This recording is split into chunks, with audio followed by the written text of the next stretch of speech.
Olá pessoal, tudo bem? Estamos aqui de volta no canal da DAP Engenharia. Meu nome é Dario Pereira, eu sou o fundador aqui da DAP Engenharia e sou engenheiro de controle e automação.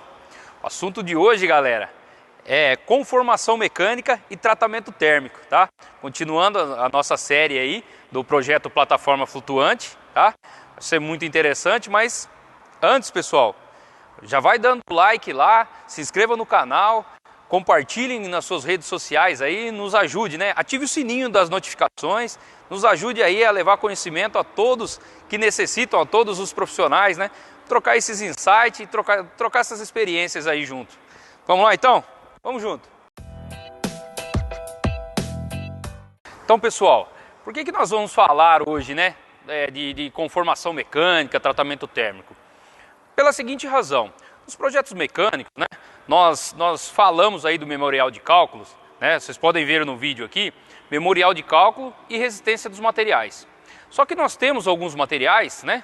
Que nós precisamos explicar o processo, né? de fabricação desse material e depois o pós, que é se necessita ou não de um tratamento térmico. Conformação mecânica, pessoal, é todo processo que ele pega o material metálico sólido, né? E ele cria um perfil, né? Por meio de um molde, tá? Por meio de compressão, ele vai criando um perfil nesse material. As conformações mecânicas existem a frio e a quente.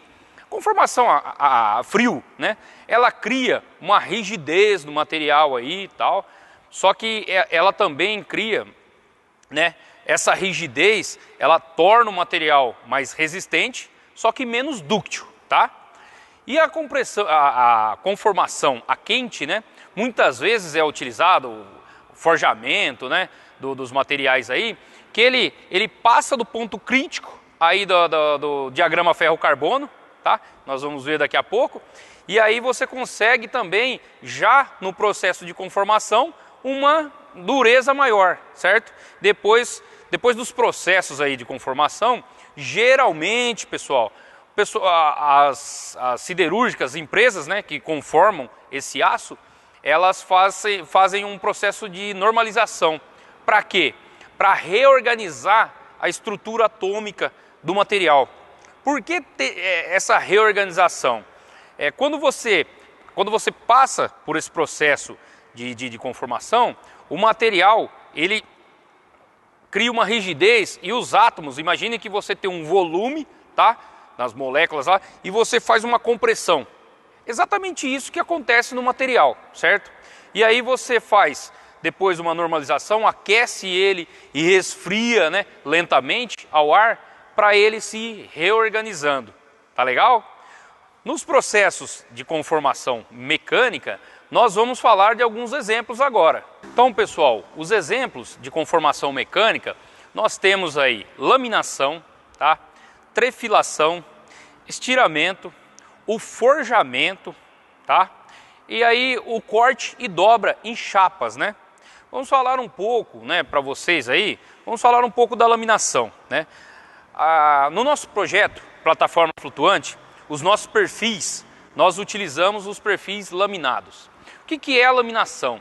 A laminação é um processo, né, que ela pode ser chamada também de calandragem, que você pega o material com uma seção transversal maior e por meio de compressão de calandragem, você consegue reduzir a seção transversal desse material, compactando a estrutura atômica desse material, certo? A trefilação é um processo parecido, só que ela tem um arraste, certo? A trefila, né, que puxa. O que acontece? A laminação, eu tenho a calandragem que vai mandando o meu material. Na trefilação, eu tenho um arraste desse material que vai puxando e eu vou reduzindo, né, a seção transversal. A laminação, eu posso ter vários processos de laminação, até eu chegar à seção transversal que eu desejo, tá ok? Então eu tenho a trefilação, tenho aí o forjamento. O forjamento, pessoal, ele a quente, o que acontece? Ele tem um martelo, né, ou uma prensa, que você coloca o tarugo lá, e esse material, a quente ou a frio, geralmente é a quente, né, o forjamento, e o que acontece? Eu vou reduzindo a seção transversal desse material por impacto, por compressão, certo? Um martelo, uma prensa excêntrica, uma prensa hidráulica, que eu vou fazendo esse movimento e vou reduzindo essa seção transversal, compactando a minha estrutura atômica ali do meu aço. Corte e dobra, pessoal, na parte de chapas, né? Como que a gente trabalha isso aí? No corte e dobra, você tem as guilhotinas, né? Que aí eu cisalho o meu material, certo? E eu faço a dobra. Geralmente nós falamos aí de casal, né? A dobradeira e a guilhotina.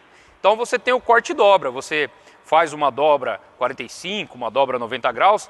Com essa dobra você começa a criar a parte mais rígida do material, né? Você consegue um reforço nesse material, nessa chapa. Então você pega uma chapa menos espessa e consegue dobrá-la e conseguir uma resistência um pouco maior, tá legal? E nas conformações mecânicas nós temos alguns processos que utilizam não só para o aço, mas você vê, né, é mais comum aí com outros tipos de materiais, né? Por exemplo, a extrusão. A extrusão é usada, né, tanto no aço quanto aí na parte de materiais alumínio, cobre, né, com os fios e também plásticos, né? Você vê muitos polímeros serem extrusados aí para você ganhar um perfil, tá? Então, esse é um pouquinho aí das conformações mecânicas para a gente ficar por dentro, né, dos perfis. Nos nossos perfis, nós utilizamos, como eu já disse, o tubo retangular 150 por 100, certo? Com a parede de 5,16 e ele é laminado, tá ok? Ele é um tubo retangular com solda, com costura. Nós costumamos falar tubo retangular com costura. A costura é a solda, tá legal? E aí ele tem uma resistência muito boa, uma resistência mecânica muito boa e não tem aquele peso excessivo, porque ele é vazado, tá ok? Esse foi utilizado para a gente fazer aí a balsa, na verdade, né? Os conjuntos de flutuantes que compõem a balsa, tá? Para as estruturas que aí vai um pouco mais de carga, nós utilizamos a viga W, também laminada, né? Vocês viram no vídeo de memorial de cálculos, foi a viga W 150 por 28, né? Que é 150 é a classe de medida da viga, e aí o 28 é o peso por metro, certo? E utilizamos a viga W300 por 38, tá ok? E aí todos esses perfis que nós utilizamos são perfis laminados. Por isso que a gente fez essa explanagem para vocês aí, para falar um pouquinho da conformação mecânica. E aí, galera, o tratamento térmico, né? Vamos falar um pouquinho de tratamento térmico. Ele é um processo, né, de reorganização da estrutura. Nós temos, pessoal, o nosso diagrama ferro-carbono, vamos falar do aço carbono. Nós temos aí o nosso diagrama ferro-carbono, que nós conseguimos aí, de uma maneira geral, o aço, para ele ser tratado, para ele conseguir uma têmpera, tudo, ele tem que ser acima de 0,20%, certo? De carbono. E o que acontece? Para garantir isso, nós começamos a tratar de verdade a têmpera e revenimento para o aço que ele já tem aí 0,45% de carbono, para garantir que a gente vai conseguir chegar na têmpera. Nesse diagrama ferro-carbono que vocês estão vendo aqui do lado, vocês vão entender que aí a 700 graus, né, e acima disso a gente consegue chegar na austenita, né, martensita e tudo mais. Nós temos temperaturas, o diagrama ferro-carbono é temperatura por porcentagem de carbono. Então aí, se você pegar um aço abaixo de 1020, você não vai conseguir pegar uma têmpera, certo? Então, pela característica do diagrama, nós não conseguimos, né, porcentagem de carbono. E aí, como que esse carbono é ligado, né, como que esse carbono é ligado ao ferro? Pessoal, falar um pouquinho de química. Eu já falei para vocês que aqui, se formos estudar assuntos técnicos de engenharia, nós vamos ter que falar de física, falar de química, tá? Para a gente ir lá no fundamento. O que acontece? Quando nós temos as ligações químicas, né? Vamos dar uma relembrada, nós temos três tipos de ligações. Temos as ligações covalentes, que são molecular, associação de molécula. Temos as ligações iônicas, né, que são íons. O que são íons? Ele perdeu, né, ele perdeu elétrons ou ele ganhou elétrons. Ou ele é um íon positivo ou um negativo, certo? E aí temos as ligações metálicas, pessoal. Essas sim são importantes hoje, tá? Todas são, mas essa é importante hoje. A ligação metálica, ela é feita pelo mar de elétrons que a gente fala, certo? Mar de elétrons livres. O que acontece? Quando você aquece os materiais metálicos, né? E aí a gente fala aqui da liga, né? É a combinação dos átomos nesse mar de elétrons que faz a junção do carbono com o aço, certo? Com o ferro, na verdade, formando o aço. E aí o que nós temos? Quando nós temos muito carbono, até vamos dizer assim, uma saturação, que nós conseguimos o ferro fundido, né? Que aí você vê que ele tem até falhas, né? Nódulos no meio do aço, que tem bastante carbono mesmo e ele é bem rígido, tá? Mas nós trabalhamos aí, vamos falar de ferro carbono, né? De ferro fundido para cá. Vamos falar, né, nessa faixa aí vamos falar numa faixa de 1020 a 1080, certo? Do aço. E aí nós temos, pessoal, né, as estruturas atômicas, elas são arranjadas e rearranjadas. Nós temos os arranjos de cúbico de corpo centrado, tá? Vocês vão ver nas imagens aqui, cúbico de corpo centrado. E aí nós temos alguns metais que são com essa estrutura. Nós temos o aço, né? O ferro, né? Na verdade, que vai formar o aço carbono. Aí nós temos a cúbico de face centrada, tá? É um outro arranjo. E temos a hexagonal, que é um outro arranjo para outros materiais não ferrosos, tá? O importante aqui, o nosso é material ferroso nesse vídeo. Então, nós temos a combinação do ferro com o carbono formando o aço, tá? Esse aço, com a porcentagem acima de 1020, né, tá? Quando falamos 1020, falamos que ele tem 0,20% de carbono, certo? E aí, pessoal, no diagrama ferro-carbono, com as temperaturas, nós vamos conseguindo algumas estruturas, alguns arranjos. E o tratamento térmico é isso, é o aquecimento e o resfriamento. De acordo com o resfriamento, de acordo com a temperatura que você atinge e o tempo de resfriamento e o meio que ele está sendo resfriado, você vai atingir uma característica que é chamada um tratamento térmico. Quais tratamentos térmicos que nós temos?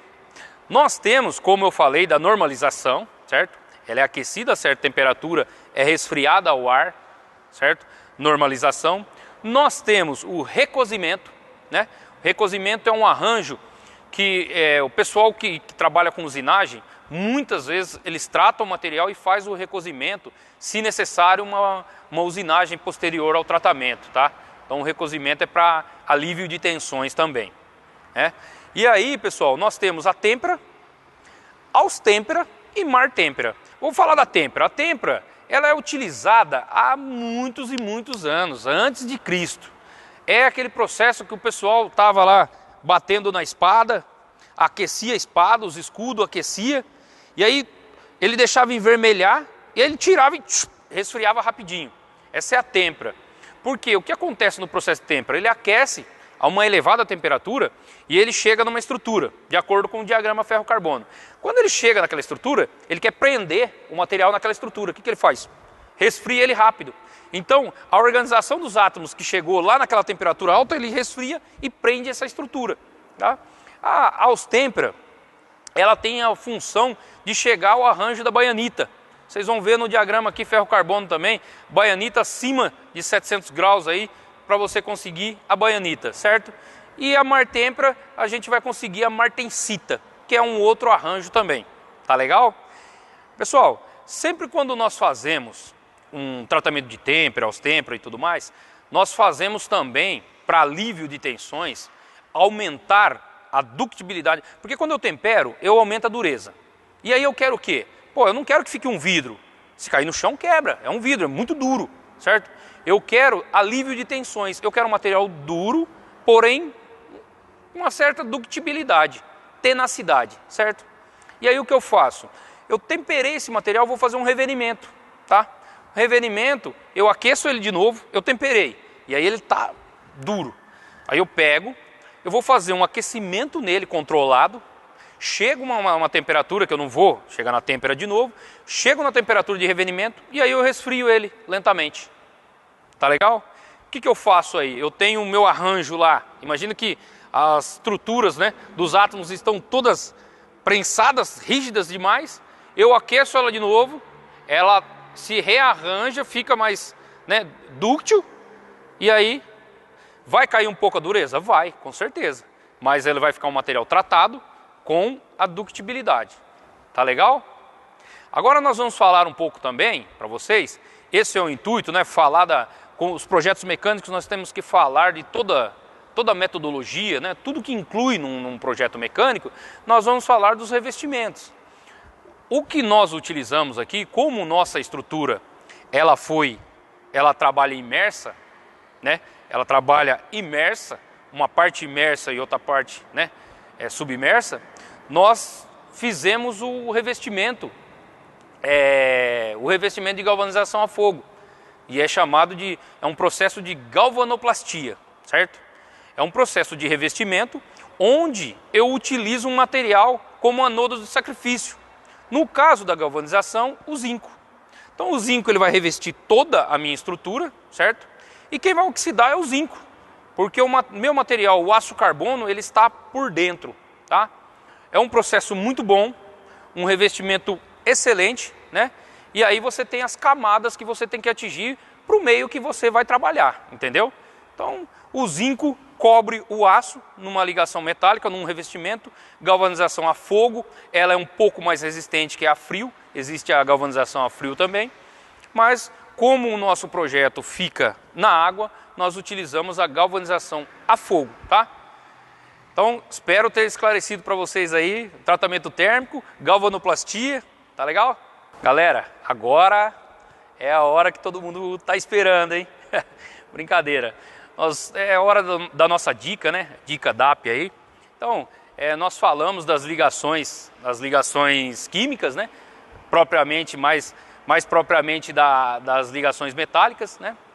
E uma curiosidade aí, uma piadinha, né? No meio científico, o pessoal fala que os nêutrons e os prótons, eles são muito preconceituosos quanto a tamanho, né? Porque os elétrons, como são menores, eles sempre ficam de fora do seu núcleo de relacionamento, né? No átomo só ficam os prótons e os nêutrons. Então, piadinha aí, né? No meio científico. Pessoal, o material quando tratado, nós temos que saber a dureza dele. Geralmente, a escala utilizada é Rockwell C, tá legal? Rockwell C. Então, quando nós estamos em um laboratório, não, é tranquilo, você põe no durômetro, o durômetro aplica uma força, essa força tem uma agulha na ponta, essa agulha imprime, né, no material uma cavidade, por essa cavidade, o durômetro, pela cavidade, né, e a força aplicada, o durômetro faz a relação, os parâmetros e consegue te dar a dureza desse material. Mas em campo, como que a gente faz? Não tem um durômetro lá. Pessoal, em campo, geralmente os profissionais da área já vão saber o que eu estou falando. Você pega uma lima, de preferência bastarda, tá? E você passa no material. Se o material for tratado, pessoal, essa lima ela vai deslizar e não vai tirar material nenhum, tá? Uma lima bastarda, bastardinha, se você passar, ela vai deslizar assim, você vai aplicar aquela força e não vai tirar material nenhum. Ou tirar o mínimo de material possível. Aí você sabe se o material é tratado, tá? Se a lima tirar material com a lima bastarda, aí você vai falar, pô, não é tratado. Uma outra forma também que eu já fiz, né, e indico, é você bater um punção, simular a agulha do durômetro. Você afia o punção, deixa ele bem afiadinho e dá uma batidinha na peça, certo? Não bater muito forte, porque se ela for, né, você pode danificar a peça, mas você dá uma batidinha. Se ela não imprimir nada, você olhou e ficou intacta, ela é tratada, né? Às vezes você olha na ponta do punção, ele até cegou o punção, deixou ele rombudo ali, tá? Então é uma outra forma também. E uma dica para vocês, né? O material tratado, ele para ser usinado, geralmente é muito mais difícil, tá? Ele é feito na eletroerosão, né? Erosão a fio antigamente, e tem na retífica, são uns processos mais abrasivos, né? Uns processos mais difíceis. Então faça tudo antes na peça de tratar, depois você trata a peça, né? Se você tiver uma peça, como aconteceu comigo, né? Na prática, eu pedi para fazer alguns suportes de faca e a pessoa que fez já tratou. E aí veio errado. Mas ela veio errado e eu precisava utilizar 2, 3 peças ali urgente. O que eu fiz, pessoal? Ela veio errado, o erro era a falta de um furinho de 4 milímetros. O que eu fiz? Liguei pro pessoal de ferramenta que atendia a gente na manutenção, que eu comprava ferramenta para o torno, para tudo. Liguei para ele e pedi uma sugestão, tal, ele me indicou uma broca de metal duro. Eu coloquei lá na minha furadeira de coluna e fui bem devagar, consegui fazer os furos na peça tratada, com a broca de metal duro. Só que essa broca, ela fura 3, 4, 5 peças e ela perde o corte. Você não consegue mais afiar a ponta do metal duro e aí ela, se você forçar ela na furadeira, ela quebra, tá? E na furadeira de bancada eu não indico, porque por causa da vibração, pessoal, tá? A vibração, a broca de metal duro, como já diz o nome, né, ela é muito rígida. Se ela cair no chão, ela quebra, tá? Então, ou na furadeira de coluna ou numa fresa, numa fresadora, tá? Mas aí a dica para vocês, esperem que tenham gostado e próximo vídeo tem mais dica ainda. Galera, esse foi o vídeo de hoje. Falamos um pouco mais aí do nosso projeto, plataforma flutuante. Falamos da conformação mecânica, né? Dos perfis metálicos, como eles são feitos, né? Laminação e todo o processo. Falamos um pouco de tratamento térmico, falamos do revestimento, tá? O revestimento de galvanoplastia. E aí demos a nossa dica. Pessoal, espero que tenham gostado. Eu, particularmente, adoro estar aqui com vocês. Peço que compartilhe. Se inscreva no canal, ative o sininho, deixe o seu like, compartilhe com todo o pessoal aí, toda a sua rede social, porque com certeza vamos chegar até uma pessoa que esse canal aqui, esses vídeos vão ter uma utilidade imensa. Isso eu tenho certeza absoluta e é para isso que nós estamos aqui, para ajudar o próximo, compartilhar conhecimento, ver os insights, comente os vídeos, dê sua opinião, se gostou, se não gostou, fale a respeito dos assuntos técnicos, dê dicas, ó, faz um vídeo de tal coisa, faz um vídeo de tal coisa. Seria interessante a gente tratar desse assunto, tá? Vamos interagir, vamos melhorar o canal, porque é pra gente mesmo, tá? Um abraço, fiquem todos com Deus.